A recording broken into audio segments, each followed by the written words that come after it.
याच्या आधी 3-4 ठिकाणी अतिरेक्यांनी हल्ले केलेले होते.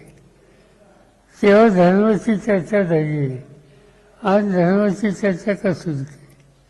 माझं म्हणणं असं आहे की घडलं ते वाईट आहे, ते आव्हान आहे देशाला, त्याला सक्तीनं तोंड द्यावंच लागेल. पण त्यानिमित्तानं एक धार्मिक अंतर वाढेल असं काम कुणी करू नये. काही पर्यटक सांगतात की तुम्ही हिंदू आहात का मुस्लिम आहात असं विचारून आतंकवाद्यांनी गोळ्या घातल्या असं म्हटलं जातं. वेगळ्या दिशेने चाललंय का सगळं? असं म्हणतात, मला माहिती नाही ते काय याच्यात सत्य आहे.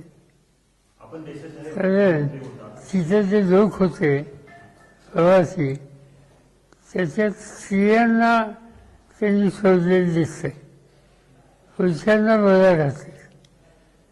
पुण्यामध्ये 2 लोकांचे मृत्यू झाले, 5 का 6 लोकांचे झाले.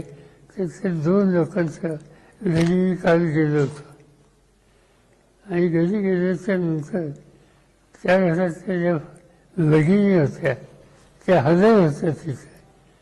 त्या मला सांगत होत्या की आम्हाला कुणाला तरी हात लावला नाही, आमच्या पुरुषांना फक्त हात